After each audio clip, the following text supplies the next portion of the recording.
a croisé cette femme.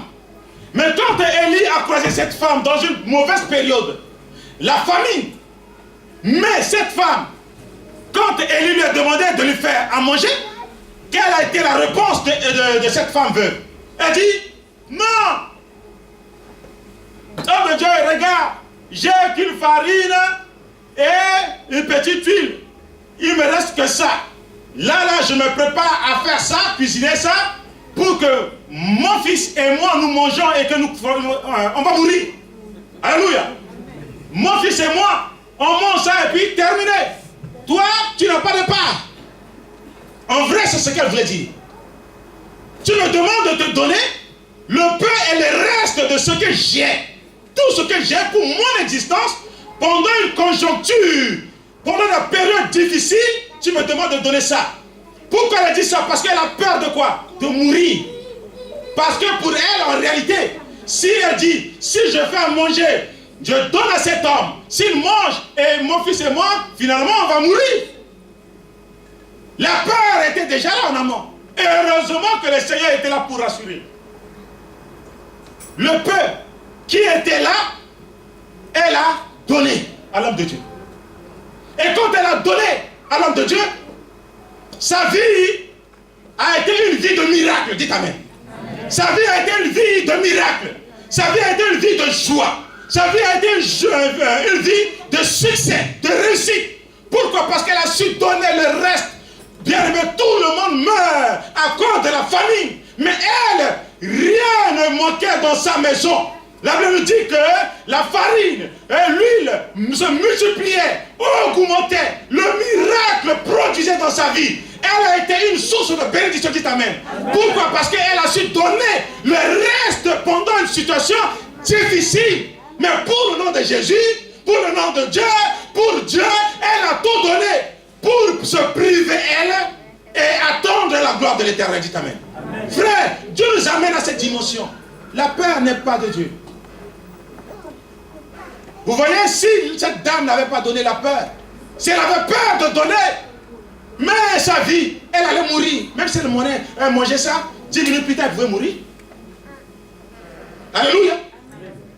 Pourquoi ne sait pas nous aussi donner? Ah, là, la crise, c'est vrai. Voyez la servante de Dieu, quand elle parle, la crise, nous, on ne parle pas de crise. Amen. Nous, c'est la foi qui bénit. L'obéissance à la parole de Dieu. L'obéissance qui amène aussi, c'est l'assurance, la foi qui amène aussi l'assurance. Nous sommes assurés avec le Seigneur. De qui aurais-je peur? De qui aurais-je peur dans ce monde? Puisque la Bible dit que nous sommes dans ce monde, mais nous ne sommes pas de ce monde.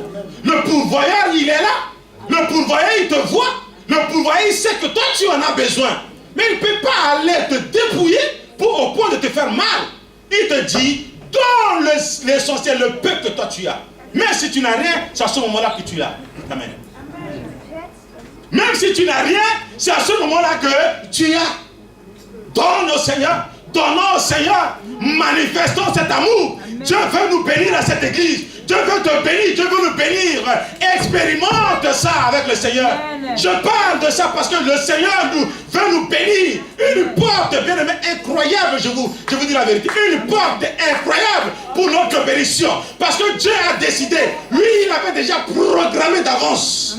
Lui, Dieu avait déjà programmé de connecter à cette bénédiction. Amen. Mais seulement il faut que toi tu ouvres, tu donnes le reste et le peu que toi tu as. Amen. Expérimente, bien aimé, la parole dit, apportez dans ma maison. Oui. Amen. Mais apportez, si je ne vous donne pas, si vous voyez, alléluia, que Dieu te bénisse. Bien aimé, c'est la parole qui a franchi. Amen. Que Dieu te bénisse, ma soeur. Dieu bénit. Ça fait longtemps. Amen. Je vais te bénir, je vais te prier pour toi. On dit la parole dit quoi? La foi vient de ce qu'on entend. Ce qu'on entend vient de la parole de l'Éternel. Aussi longtemps que toi tu as compris la parole, tu obéis. Dieu touche ton cœur. C'est là que tu vas voir ta bénédiction exploser. Dieu fait avec ceux-là qui sont dociles. Elle bien dit quoi? Si vous êtes docile et doux, vous mangerez les meilleures productions du pays. Dieu veut te bénir dans ce pays, la France. Dieu t'a réservé une meilleure part pour toi. Et il va faire avec toi, tu vas profiter. Et que personne ne pourra t'empêcher de profiter, de manger la table du Seigneur. Il a réservé une bonne part pour toi dans cette ville de Nancy, dans ce territoire. Aucun démon, aucune personnalité mondaine de ce monde ne pourra retenir ce que tu as fait pour toi. De la même manière que la parole est venue faire place dans ton cœur, de la même manière cette parole va propulser plus loin et plus loin. Et la confusion sera pour tes ennemis. Tu seras la tête, ma soeur. On attendra parler de toi parce que tu vas impacter cette vie et tu vas impacter ta famille. Au nom de Jésus. Alléluia. Amen. Amen. Acclamons pour la gloire de Dieu.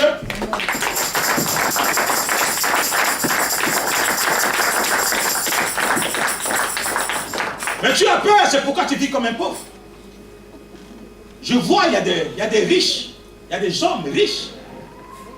Vous voyez, il y a des hommes riches. Mais quand tu vois comment ils vivent comme des pauvres. Pourquoi? Parce qu'ils ont peur de s'exposer.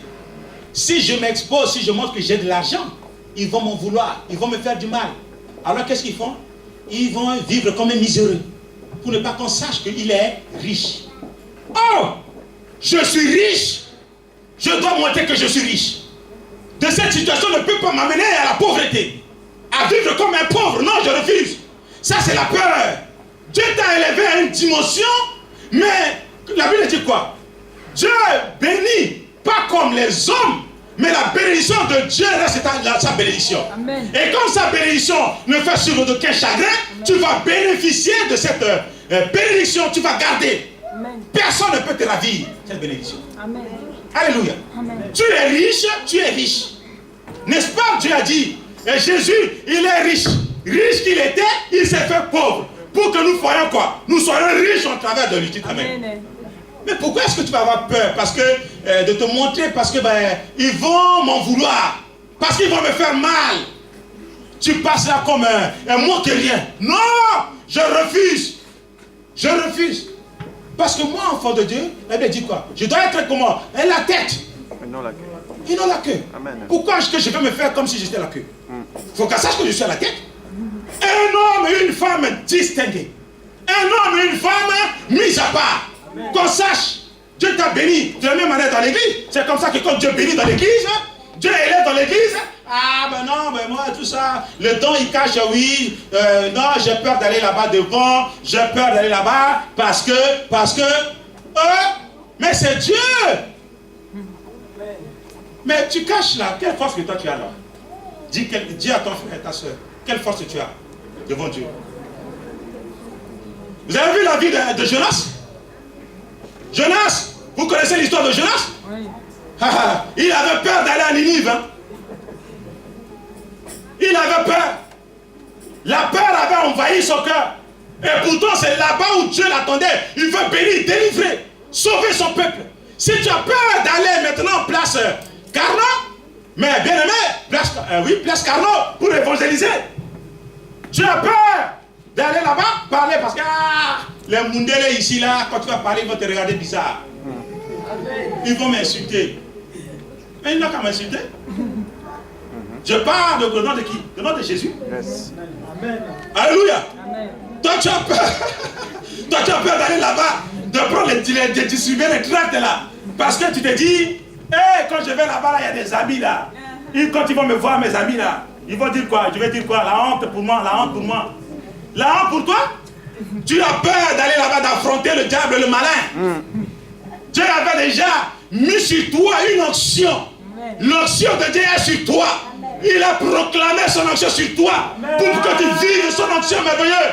Et de par toi, la puissance qui est en toi, le courage qui est en toi, l'audace qui est en toi, pour que tu partages avec les autres, pour que tu sois une source de bénédiction pour ceux-là qui n'ont pas encore goûté à Jésus-Christ de Nazareth qui est la vérité. Mais toi tu as peur parce qu'il y a ton ami, parce qu'il y a ton copain qui va te regarder. Ils vont dire, mais qu'est-ce que tu fais? Non, le temps est mauvais, frère. Le temps est mauvais. Ne passons pas notre temps à faire des choses vaines. Tout est utile, mais tout n'édifie pas. Dites Amen. Alléluia. Ah, tu vas acclamer très fort. Mon Dieu. Alléluia, Jésus. Non, Jésus, toi tu es bon. Vous voyez, Job chapitre 23, verset 15 dit ceci. On peut lire ça vite fait. Le temps. Job chapitre 23, verset 15 nous dit ceci. Voilà pourquoi je suis saisi d'épouvante en face de lui. Quand j'y réfléchis, il m'inspire de la frayeur. Frère, lis dans ta version, voir s'il te plaît. Avec la gloire du Seigneur. Amen. Voilà pourquoi sa présence m'épouvante. Quand j'y pense, j'ai peur de lui. Alléluia. Amen. Lui ici, en vérité, c'est Dieu. Amen. Quand j'y pense, en vérité, j'ai peur de lui. Alléluia. Lui ici, c'est Dieu. Mais la Bible il dit ici que voilà pourquoi je suis saisi d'épouvante en face de lui. La peur en face de lui. Quand j'y réfléchis, quelle la frayeur. Donc, Dieu est en train de nous enseigner en disant quoi? Frère, plus tu réfléchis, tu penses à cette peur, plus tu réfléchis à ta douleur, beaucoup de ce que tu vis qui t'inquiète, plus tu réfléchis à ça, plus tu as peur. Laisse la situation de chômage tranquille là-bas. C'est attendu. Laisse la situation de papier là-bas. C'est ton Dieu. Amen. Le Dieu qui bénit. Le Dieu de Rufin. Je suis venu ici en France. Je n'avais pas les papiers en Afrique. Je suis venu ici, j'ai eu mon papier ici. Alléluia. Amen. Tous ont eu les papiers ici. Amen. Mais j'ai eu la sagesse de servir le Seigneur, frère. Il faut des fois savoir caresser le Seigneur. Amen. Et il faut venir avec le Seigneur, je suis ton enfant. Amen. Tel que je suis là, je te sers toujours. Je vais m'humilier toujours pour vivre ce que toi tu as projeté dans ma vie. Le projet de bonheur là, je vais vivre le bonheur. Ceux-là qui roulent là, maintenant je vais d'arriver, ils roulent le baillon, ils sont en train de fumer pour me montrer qu'à toi tu viens d'arriver, tu n'as rien, et tout ça là. Oh Dieu! Mon temps arrivera. Amen. Mais il faut que tu les confondes, que moi j'ai mon papier. Amen. Pour que tu te serves en esprit en vérité. Amen. Puisque je n'ai pas de papier, il y a des endroits qui sont dits de zones interdites. Tu ne peux pas aller là-bas pourquoi? Parce qu'il y a la peur. Mais si j'ai le papier là, je circule comme je veux. Amen. Même François Hollande arrive ici, je lui parle tête à tête. Amen. Il ne trouvera rien pour se justifier de vouloir me chasser. Moi, tu veux papier? J'ai le papier. Je suis en règle. Tu veux le travail? Moi, j'ai le travail. J'ai été en formation ici, en Nancy. Non, à Reims. L'éducation nationale, les supérieurs me connaissent. Mon nom est rentré. Alors, qu'est-ce que tu veux m'accuser encore maintenant, Hollande? Alléluia. Jésus. Mais le Seigneur veut faire avec toi, frère. Il va faire avec toi. Tu vas témoigner. Je n'ai jamais vu quelqu'un venir dans l'église à Victoire de Dieu et qui dit que non, je n'ai pas eu le papier et il est parti, on a refoulé. Je connais un frère.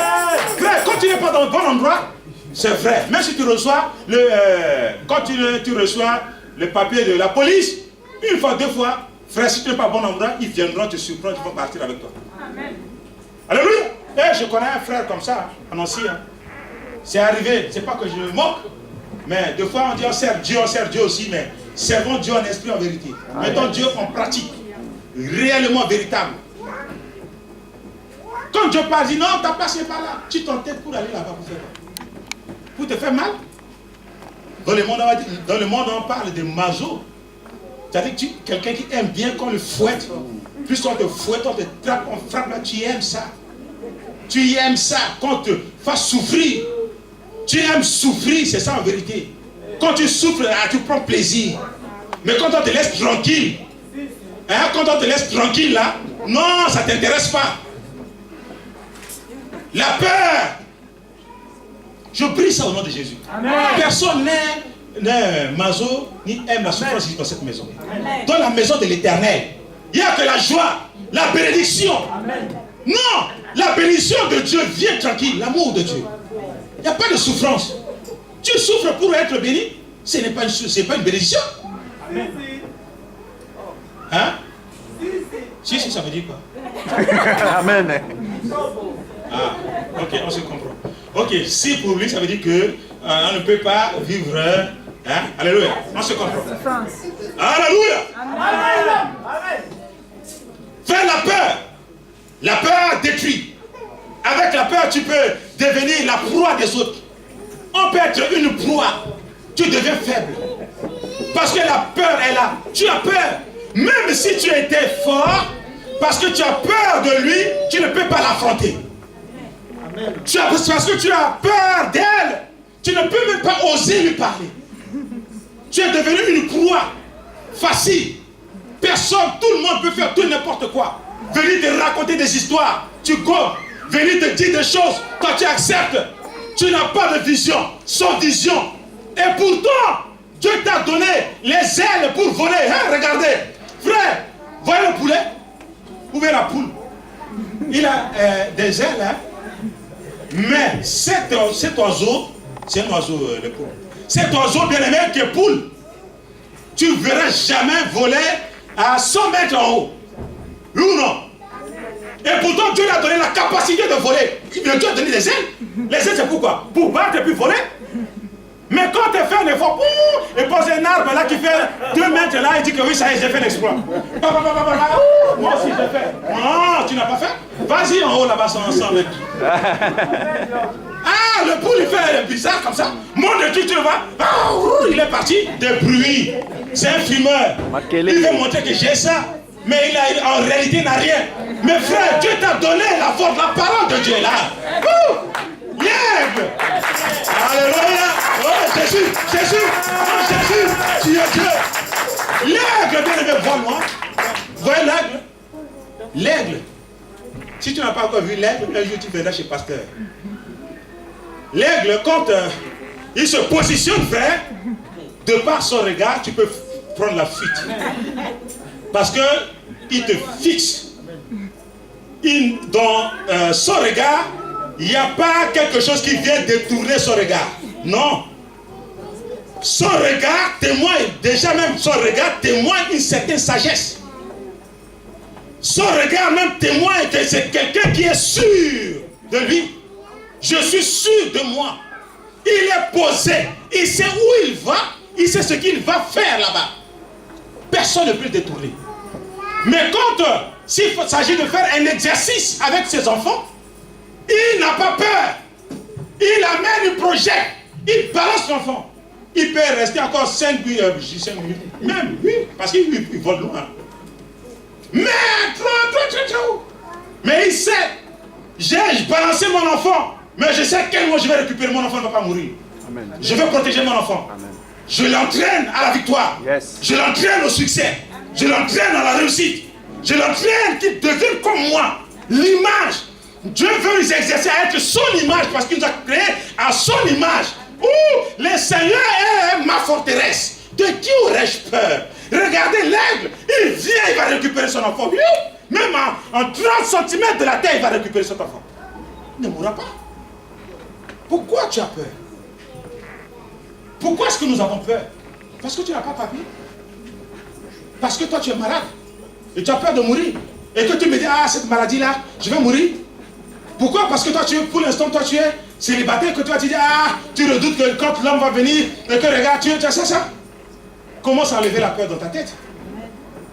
Non? Refusons la peur. Ce que je redoute, c'est ce qui m'arrive.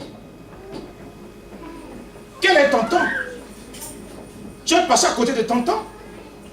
Et bien voilà, tu vas rester comme ça. Et maintenant, après, tu as la peur. Le temps de Dieu n'est pas le temps de l'homme. Hein? Alléluia. Ah, ma soeur, tu sais, je ne peux pas te parler de cette situation-là. Ah, chaque fois que je parle de ça, là, ça me... Ah, mon frère, si tu savais comment j'ai peur, là, tu sais ce que si je te raconte là. Mais en vrai, la peur est là. Si je te raconte ça, si tu savais ce que je vis, ma soeur, tu ne peux pas comprendre. Si tu savais la situation où il m'a, elle m'a, ils m'ont, tu peux pas. Là, quelle situation? Et ça te poursuit. Alléluia. Frère, n'essayons pas d'être des hommes et des femmes qui vivent dans l'apparence. Alléluia. Il ne faut pas être des hommes et des femmes qui vivent dans l'apparence. Nous voulons vivre la vraie vie avec le Seigneur. Oh, dans la famille. Mais on ne peut pas vivre au-delà de 43 ans. Alléluia. Et bien tu commences à... Plus tu vis. Avant 43 ans, à 20 ans, tu vas à fond parce que tu dis, dans notre famille, 43 ans, les gens meurent. Hein. Il faut qu'à 20 ans, il faut que je profite au maximum parce que les 43 ans arrivent. Arrivé, s'approchant maintenant 41, 42, tu dis, il me reste encore 1 an. Parce que je sais que tel est mort à 43 ans, tel est mort à 43 ans, tel est mort à 43 ans. Maintenant que je m'approche de 43 ans, je vais mourir. Mon temps arrive. Ce que tu crées, c'est ce qui fait quoi? Qui t'arrive. Et arrivé à 43 ans, tu vas avoir 43 ans, parce que tu as appelé la mort. Ah frère, non. Non, non, non, non, non. L'objet de notre peur amène à l'existence de quoi? Les maladies, les malédictions ancestrales. Alléluia. Parce qu'il y a des liens, parce que ils ont vécu comme ça, parce que lui, ils ont vécu. Donc ça veut dire que, en conclusion, je dois vivre ça dans la famille. Non. Non. Non, est-ce possible? Alléluia. Ce n'est pas possible que toi, enfant de Dieu, tu rentres dans cette vision. On dit que 23 ans, je vais mourir. Tu ne mourras pas. Je raconterai les œuvres de l'Éternel. Amen. Oh, alléluia. Je vais le servir. Au nom de Jésus-Christ de Nazareth, je ne mourrai point. Amen. Je vais le servir. Mais pour avoir ça, il faut ôter quoi? La peur. La peur. Il faut ôter quoi? La peur. Très peu de gens répètent la peur. Parce que toi, tu as peur. Il faut ôter quoi? La peur. Amen. Quand on ôte la peur, à ce moment-là, tu vas dire, tu peux être capable de dire que non, je ne mourrai point et je vivrai. En le déclarant, tu vas briser. Regardez ce que Gédéon a fait. Gédéon, qu'est-ce qu'il a fait? Gédéon, c'était un homme bien-aimé qui avait peur. Peur de la maison de son père. Il avait peur de la ville dans laquelle il vivait. Pourquoi? Parce que dans la maison de son père, il y avait l'autel de Baal. Il y avait l'autel diabolique, démoniaque dans la maison de son père. Et la peur était là. Mais un jour, quand Dieu lui a parlé, qu'est-ce qu'il a fait? Il est parti. L'inspiration de Dieu. Alléluia. Bien aimé, il faut te connecter avec le Seigneur. L'inspiration de Dieu, quand Dieu l'a parlé, visité, il a quitté. La nuit, la Bible nous dit que c'était la nuit dans Juge chapitre 6, quand vous lisez ça, vous allez voir cette histoire. Il est parti de nuit dans la maison de son père pour briser quoi? Briser l'autel diabolique, briser l'autel satanique, démoniaque. Et à ce moment-là, il a arraché quoi? Sa bénédiction. Il était béni. Il a eu la force, conviction avec le Seigneur pour aller détruire. Alléluia. L'autel de Baal. Si ça te fait mal, c'est le lien de malédiction familiale. Tu renonces. Moi, le Seigneur m'a appelé pour le servir. Je ne peux pas subir les conséquences de la malédiction de mes aïeux. Et il faut que toi tu trouves par là-bas avec le Seigneur, les armées, pour rompre ça. Amen. Une fois que tu as rompu ça, tu es libre. Amen. Tu es réellement libre. Amen. Ce que tu attends va rentrer. La bénédiction va te suivre. Tu vas entendre parler de toi puisque tu avais déjà connecté ta vision. Personne, bien-aimé, ne peut te retenir. Gédéon a compris. Mais quand il a détruit l'autel de Baal, bien-aimé, comprenez ceci. Ça, c'est le combat spirituel. Ça, c'est un combat spirituel. Parce que lui, il est parti dans la nuit pour combattre. Parce qu'il dit, si je vais le jour, ils vont me voir tellement qu'il avait peur lui aussi. Alors la nuit, Dieu dit, la nuit, vas-y. Et c'est là qu'il a renversé l'autel démoniaque. Pour arracher quoi? Sa bénédiction. Et la Bible nous dit que Gédéon n'était pas resté ici, sachant qu'il était libéré, sachant qu'il était béni, délivré, guéri. Il a continué dans la quoi? Dans la prière. Jusqu'à ce que sa bénédiction, sa délivrance soit totale. Soit totale. Alléluia. Jusqu'à ce que les démons là, ils sont partis. Ils l'ont laissé tranquille, libre. On n'a pas de place dans le cœur, dans la vie de cet homme, ni dans la vie de cette femme. Quand Dieu libère, il faut protéger. Continuer dans la prière. Alléluia. Le combat spirituel ne doit jamais cesser. Ton miracle est là, il faut préserver le miracle. Alléluia. On peut se mettre debout, bien aimé. Notre miracle est là. Pourquoi est-ce que tu as peur? Tu as peur parce que tu te dis non, je n'ai pas beaucoup d'argent. Par contre, je ne peux pas faire ça. Mets Dieu en avant. Mettons Dieu à l'expérience. Ouais. Oui. Dieu expérimente ta foi avec le Seigneur. Expérimentons. Alléluia. Il faut qu'on expérimente. Tu peux dire, je n'ai plus peur. Tu peux répéter après mon frère. Je n'ai plus peur.